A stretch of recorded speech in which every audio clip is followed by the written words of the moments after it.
بسم اللہ الرحمن الرحیم۔ امریکہ کے صدر ٹرمپ نے اسرائیل کے وزیر اعظم کو کل ایک ایمرجنسی کال کی۔ یہ کال کیا تھی، کس بارے میں تھی، اس کے بارے میں آپ کو بتاتا ہوں، لیکن اس سے پہلے میں آپ کو تھوڑا سا بیک گراؤنڈ بتا دوں کہ آپ کو سمجھ آئے کہ یہ کس طرح کی ایمرجنسی کال تھی۔ آپ کو جیسے پتہ ہے کہ اسرائیل ایک ایجنڈے پر گامزن ہے، اور وہ ایجنڈا ہے گریٹر اسرائیل بنانے کا، یعنی کہ بہت سارے عرب ملکوں کی سرزمین کو ہڑپ کر کے ایک بڑا اسرائیل بنانا ہے۔ تو اس پہلے مرحلے میں اسرائیل نے غزہ کو تقریباً کنڈرات میں بدلا، اور 70% غزہ کے علاقے پر اب اسرائیل کا کنٹرول ہے۔ دوسرے مرحلے میں اس نے رخ موڑا، اور یہ رخ موڑا لبنان کی طرف۔ حزب اللہ کا بہانہ بنا کے انہوں نے جو جنوبی لبنان ہے اس پر شدید بمباری کی، لوگوں کو کہا کہ یہاں سے انخلا کرو، اور جیسے جیسے لوگ نکلتے گئے بمباری ہوتی گئی، اسرائیل جنوبی لبنان پر اپنا قبضہ مضبوط کرتا گیا۔ اور اب کل جو ہے انہوں نے جرأت کی کہ بیروت پر حملے کیے جائیں، یعنی کہ اب اس لبنان کے اندر تک جا کر انہوں نے حملے کرنے تھے۔ لیکن اگر میں آپ کو بتاؤں کہ ایران نے ایک شرط رکھی تھی امریکہ کے ساتھ کہ اگر سیز فائر ہوگا، اگر امن معاہدہ ہوگا، تو اس کی ایک شرط یہ ہوگی کہ جنگ تمام محاذوں پر روکی جائے گی، اور اس میں لبنان بھی شامل ہے، اس میں حوثیز یمن بھی شامل ہے، اور اس میں ایران پر حملے بھی شامل ہیں۔ تو کوئی بھی امن معاہدہ، سیز فائر جو ہے اس میں لبنان ایک لازمی شرط ہے، لیکن اسرائیل مسلسل لبنان پر حملے کر رہا ہے، اور ان کے حملوں میں شدت آ رہی تھی۔ تو ایران سے برداشت نہ ہوا، اور ایران نے ایک دھمکی لگائی۔ ایران نے دھمکی لگائی کہ اگر اسرائیل نے لبنان پر حملے نہ روکے اور بیروت پر حملے کیے تو ہمارے صبر کا پیمانہ لبریز ہو جائے گا، اور ہم کارروائی کرنے پر مجبور ہو جائیں گے۔ اس کا مطلب کیا کہ ایران کے میزائل پھر اسرائیل اور جو علاقے لبنان کے اسرائیل کے قبضے میں ہیں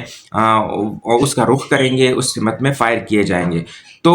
یہ ایک سیریس وارننگ تھی ایران کی طرف سے، ٹرمپ کو پہنچی۔ ٹرمپ صاحب نے فوراً کال اٹھائی اور نیتنیاہو کو کال کی، ایمرجنسی کال کی کہ ایران کے میزائل آ رہے ہیں اور شدید خطرہ ہے، اور یہ بمباری جو لبنان پہ آپ کر رہے ہو اس کو بالکل ختم کر دو، اور اپنی تمام افواج کو واپس بلا لو، ورنہ ایران حملہ کرنے والا ہے۔ ایران جو ہے اب مزید برداشت نہیں کر سکتا۔ تو ٹرمپ کے بقول نیتنیاہو نے ان کی بات مان لی اور بیروت پر حملے کرنے سے اب وہ گریز کر رہے ہیں، اور اپنی فوجوں کو بھی پیچھے کی طرف یعنی کہ واپس بلا رہے ہیں۔ تو ایک تو یہ دوسری بات یہ کہ ٹرمپ صاحب نے ایک اور پروپیگنڈا یا دنیا کی اکانومی کو، تیل کی قیمتوں کو برقرار رکھنے کے لیے تاکہ مزید اوپر نہ جائیں، جیسا کہ آپ کو پتہ ہے کہ کل پھر تیل کی قیمتیں اوپر گئی ہیں، $97 فی بیرل تک دوبارہ سے پہنچ گئی ہیں، جو کہ 90 تک آ گئی تھیں۔ اس کی وجہ یہ ہے کہ ایک تو یہ لبنان پر شدید بمباری ہے، اور اس بات کے امکانات بھی ہیں کہ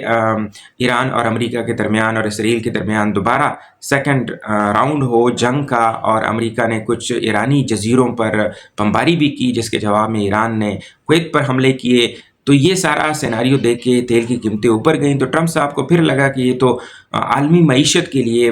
پھر خطرہ ہے۔ تو انہوں نے کہا کہ ہمارے مذاکرات ایران کے ساتھ تیز رفتاری کے ساتھ جاری ہیں، اور ہم عنقریب کسی معاہدے پر پہنچ جائیں گے۔ تو یہ وہ باتیں ہیں، یہ وہ ریٹرک ہے جو کہ امریکہ کا صدر دیتا رہتا ہے تاکہ عالمی مارکیٹ میں تیل کی قیمتوں کو سہارا دیا جا سکے، برقرار رکھا جا سکے، اوپر جانے سے روکا جا سکے۔ تو یہ ایک جیسے کہ میں نے آپ کو پہلے بھی بتایا تھا ویڈیوز میں کہ ایران اور امریکہ کے درمیان معاہدے میں جو سب سے بڑی رکاوٹ ہے وہ اسرائیل ہے۔ تو اسرائیل نہیں چاہتا کہ یہ امن معاہدہ ہو اور کسی صورت مشرق وسطیٰ میں جنگ ختم ہو، یعنی کہ ایران کے ساتھ جو محاذ آرائی ہے وہ ختم ہو، کیونکہ پھر میں نے آپ کو یہی بتایا تھا کہ اسرائیل کے لیے یہ ایک نادر موقع ہے کہ ایران کے خطرے کو ہمیشہ کے لیے نیوٹرلائز کیا جائے، ختم کیا جائے۔ تو نیتنیاہو نہیں چاہتا کہ امریکہ اور ایران کے درمیان معاہدہ ہو، اور وہ زیادہ دباؤ بھی واشنگٹن پر ڈالنے کی کوشش تو کرتا ہے، لیکن جب ٹرمپ صاحب تھوڑی سی مزاحمت دکھاتے ہیں تو وہ لبنان پہ شدید بمباری شروع کر دیتے ہیں، کیونکہ ایران کی ایک شرط ہے کہ معاہدہ تب ہوگا جب لبنان پر بھی اسرائیلی بمباری ختم ہوگی۔ کیونکہ وہاں پر حزب اللہ ہے اور حزب اللہ کو ایران سپورٹ کرتا ہے، ایک پراکسی گروپ ہے جو کہ ایران کے مفادات کا بھی تحفظ کرتا ہے۔ تو فی الحال اس ویڈیو میں اتنا ہی۔